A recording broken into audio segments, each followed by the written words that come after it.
reduce the wholesale price by at least half. Excuse me, one evening during an early dinner with my in-laws and husband, the home phone rang. It was unusual for the phone to ring at this hour, and puzzled, I answered. The woman on the other end spoke aggressively when I asked for clarification. She shrieked, "How dare you ask who I am? You're so rude. I don't know who you are. If you don't introduce yourself." My in-laws looked worried, and my husband gestured. "Do you want me to take the phone?" I shook my head. I should be able to handle it without hiding behind my protective husband. When I calmly asked again, "Could you please tell me your name?" the woman became hysterical. "I can't believe you don't know who I am. I'm never buying your eggplants again. I'll use cheap imported ones from now on. So goodbye." She didn't identify herself, but I realized who she was when she mentioned eggplants. Likely the wife of the president of the pickling company I had been dealing with for 15 years, with whom I had an exclusive contract. With the president gone, she was the only one who could bring up the contract.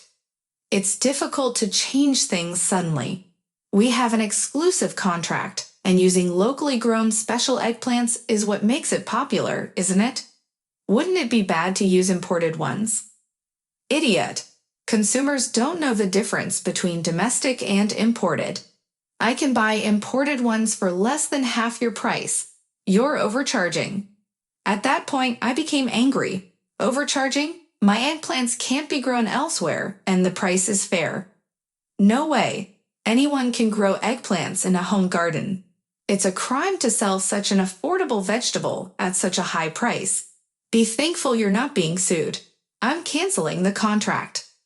Fueled by anger, I retorted, "Are you sure about canceling the contract? I will be responsible for any regrets." "No regrets. I'll earn more with cheaper imported eggplants. I'm relieved to be done with an overcharging farmer like you. Stay away from us." What was that phone call about? As soon as the call ended, my concerned husband asked, "What happened, Catherine?" "We heard a woman yelling. Are you okay?" My mother-in-law frowned. I began explaining to my family. I'm Catherine, 49 years old, a full-time eggplant farmer for pickles. I've been married to my husband, the eldest son of a rice farming family, for over 20 years. Our daughter lives alone in the city as a college student, and our son just got a job in the city after graduating from college. My son told me, "I'll come back when I find a bride," but I don't rely on that too much. My energetic in-laws and husband, who are approaching 80, are growing rice in their family home, while I and some part-timers are growing eggplants for pickling. The start of eggplant production was 15 years ago. In my hometown, small pickling eggplants have been famous since ancient times. However, these eggplants, while incredibly delicious, were known to be difficult to cultivate. They were weak against diseases and pests and would wither quickly. When I started selling them in small quantities at local direct sales outlets, I was approached by a local pickle company to enter into an exclusive contract. Due to the difficulty of cultivation, the exclusive contract offered a considerably higher price than selling regular eggplants in the market. When I heard about the deal, I was excited and thought it sounded interesting. But I was scared of being sued for breach of contract if the cultivation failed, and I ended up in the red. As I was worrying, my husband said, "We have income from rice, so let's give it a try, even if it doesn't work out." And so my challenge began. I continued to try better cultivation methods every year, working diligently for 15 years despite many failures. The scale of the pickling company increased as they started selling online, and the volume of eggplants I delivered grew accordingly. Some companies heard that I was solely responsible for producing pickling eggplants and approached me for business, but I had no intention of expanding my eggplant production further. The exclusive contract was more difficult than I had expected.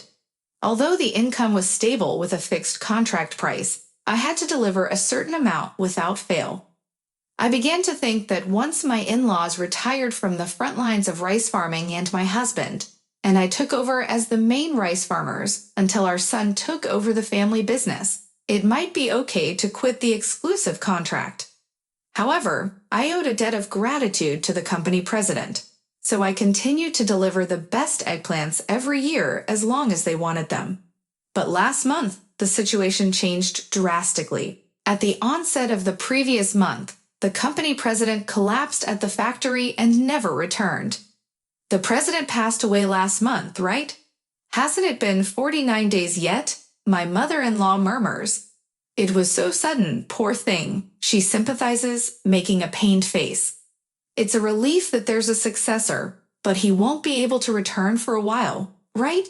My husband inquires. My father-in-law responds, he was training at another pickling company. The president's son, who was supposed to become the next president, is studying know-how at another pickling company and is in charge of important transactions, so he can't quit right away. While the son is away, the president's secretary and executives were discussing how to keep the business going when the president's wife suddenly interfered, causing turmoil within the company, which I had also briefly heard about.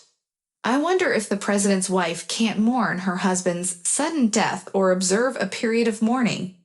She should have other things to do. My mother-in-law grumbles, and everyone nods in agreement. Anyway, I'll check the situation. I'd be in trouble if the contract was unilaterally terminated. I decide and call the president's secretary the next day. Did you get a call too, Catherine? I'm so sorry. You seem very tired. Are you okay? The president's secretary, who usually had a lively atmosphere, had a quite downcast voice. It's not okay. I think our company is going to go bankrupt. I've been let go, so I can't help anymore. I'm sorry. What? What do you mean you're being let go? When I asked in surprise, I was told that the president's wife was the cause. The president's wife, without understanding the basics of management, made unreasonable demands on various business partners and repeatedly harassed the employees. Originally, the president's wife was selfish and had a tough personality. The president knew about her personality and never let her be involved in the business. Now that the president is gone, the company is in chaos. The ideal company for the president's wife is one where she only makes money. She only thinks about how to use business partners and employees as cheaply as possible. There's no way a company can run like that. The president's secretary complained and continued. You should give up on them, Catherine, with your eggplants. You'll find new business partners in no time. But we have an exclusive contract, and I was planning to deliver properly at least this year for the late president's sake. I added that last part, and the president's secretary sighed. I never thought the president would pass away so suddenly. The situation has become truly dreadful due to the actions of the president's wife. Longtime employees and part-timers are being coerced into resigning. She prefers cheap foreign workers, assuming that older employees are less efficient and regular employees are costly. Our pickles taste is our unique selling point, so experienced employees are invaluable. Talent is a treasure. Despite having an exclusive contract, she lacks common sense. It's best to distance ourselves from this situation. That's how dire it became, and I was horrified. After the call, I immediately discussed the matter with my husband. Maybe it's time to sever ties, but there's the contract. My husband muttered with a troubled face. Yes, we've exchanged official documents. A few days later, we officially received documents stating that the pickle company was terminating the contract. What is this? Even to an amateur, this looks like nonsense, doesn't it? I thought the secretary was a decent person. The documents were so poorly done that we couldn't help but express these words. Seeing that, both my husband and I made up our minds. We're not at fault, and luckily, it's before planting season, so it might be a good time to quit. My husband's words inclined me towards quitting, but I worried about reduced income over the summer, the part-timers, and various other things. We had struggled and experimented until now, and things were finally going well. I didn't find it amusing to be suddenly forced to quit for such an unreasonable reason. My husband nodded at my words. Let's think about income and the future later. I can't forgive the way she treated you, Catherine. It's their loss. They can't have cheap, low-quality imports just because they're cheap, and the highest quality products made by us farmers would pride lump together. That's true. So my husband and I decided to terminate the exclusive contract from this year and not deliver eggplants even if they begged. Then summer came. After quitting the exclusive contract, several pickle companies immediately offered contracts, and my husband and I carefully considered and contracted the best conditions, increasing our income by about 20%. We found new shipment destinations for the eggplants, and as we worked busily every day, I almost forgot about the rude president's wife. One day, my mother-in-law came to my workplace with an eggplant pickle. Catherine, this is awful. Look, it says locally produced, but that's not true, right? My mother-in-law brought this year's eggplant pickles from the pickle company. They said they'd use imported ones, but it says locally produced here. I was surprised when I looked at the package. Let's try it anyway. Upon my mother-in-law's suggestion, my father-in-law, husband, and the part-timers gathered to taste it, and the flavor was completely different than before. There's no way this is locally produced. First of all, it's not bite-sized. They're using large eggplants and pickling them. They're treating consumers like fools. My mother-in-law asserted with a stern face, the taste is strange too. It doesn't feel like it's just gone bad. It's like it's gone rotten. The part-timer also made a harsh comment, suggesting, could it be that the president's wife is lying about the imported products being local? But honestly, I thought she might do something like that. A few days later, during dinner, the phone rang again. Hey, can you pretend you sold me your eggplants? The voice didn't introduce herself, but I remembered it. It was the president's wife. I responded, I don't remember selling you eggplants, and you're asking me to lie. She insisted, yes, if you say so, it'll save our company. Weren't you supposed to never contact me again? That was true, but things have changed. She continued, you want money too, right? I'll give you some. It's just a small favor. Her high-handed tone trying to involve me in her crime was unbelievable. I declined, saying, no thank you, and hung up. I then shared the incident with my husband and in-laws, and everyone grinned. My husband, in particular, seemed pleased, remarking, she must have regretted it right away. There's no way your eggplants and those inferior imported ones are the same. Actually, after my mother-in-law brought the pickles, I received calls from various people because I had been the one making the eggplants so far. According to information from the current pickle company, they have received numerous complaints from consumers and even been reported to the authorities. Apparently, the pickle company is in trouble now because they were internally accused of food fraud. Then, a few days later, another call came. Please testify that they were your eggplants. The police might investigate. I recognized the voice, which didn't introduce herself from before.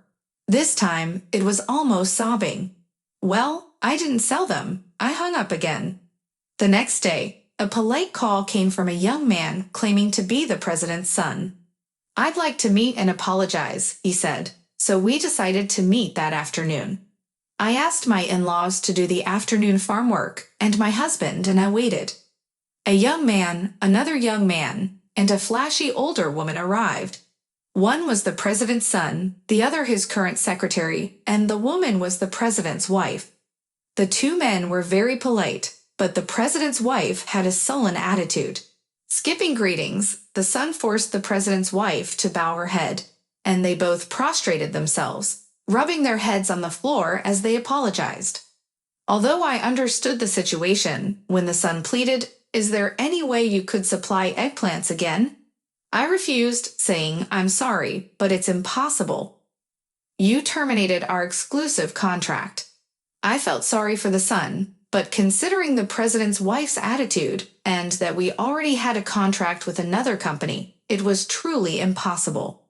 He understood when I told him my honest feelings.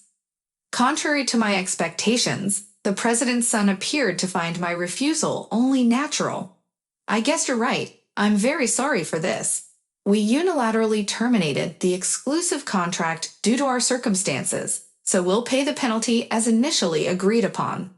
He easily gave up and began preparing the documents with the secretary. Then the president's wife widened her eyes. What are you thinking? We've been ripped off until now, so there's no need to pay the penalty. We got caught this time, but we can do better next time. It's the importer's fault that more than half of the imported eggplants were rotten. If we find a cheaper place, it'll be fine. So you tried to use cheap imports and failed miserably. That's what Catherine told you, right? That you would regret it. When her husband made a sarcastic comment, the two young men said, "Indeed, that's exactly right," hanging their heads. I was concerned about the president's wife's words and asked her again, "By the way you're talking, are you planning to continue labeling the products as locally produced, even if you can't get my eggplants?" Of course, it's more profitable, and everyone is doing it. The president's wife showed no remorse and started yelling at me. My husband and I were both taken aback. That's when the president's son lost his temper. "Mom, just be quiet. I only brought you here today to apologize, but I'm fed up with you." Upon being scolded by her son, the president's wife was flustered. "I was just trying to make money. You only think about making money for yourself. That's not how a company should operate." But isn't it a company for making money? I was irritated by the clueless president's wife. Although on a different scale, I also employ part-time workers. It's not right to think that it's okay to lie as long as you make a profit. I believe that a fair relationship, where both employees and contracted farmers like us can make legitimate profits, is the right one. It's wrong for only one side to profit. At my words, the son, the young secretary, and my husband all nodded. You're right, Mom. Anyone who doesn't understand that is finished as a person at the company. I'll cut ties with her. However, she needs to take responsibility for ruining Dad's company. Upon hearing her son's declaration of disownement, the president's wife seemed to be affected for the first time. The shock left her pale and silent, transforming her into a stunned and docile figure. Subsequently, the case was deemed malicious, involving intentional mislabeling of the origin. Bold letters in the local newspaper announced that the police had initiated an investigation for fraud, turning it into a significant news story in the area. The pickle company eventually faced bankruptcy, and the president's wife, abandoned and penniless by her son, lived in hiding, fearing prosecution. The president's son, along with the veteran employees who returned at his call, is diligently working to address the aftermath and establish a new company. I received the penalty for the breach of the exclusive contract, and the matter was settled. Since then, my son has returned and decided to take over the farm. He seems to have found a bride who will happily work on the farm with him. With this joyful news, our family's daily life has become immensely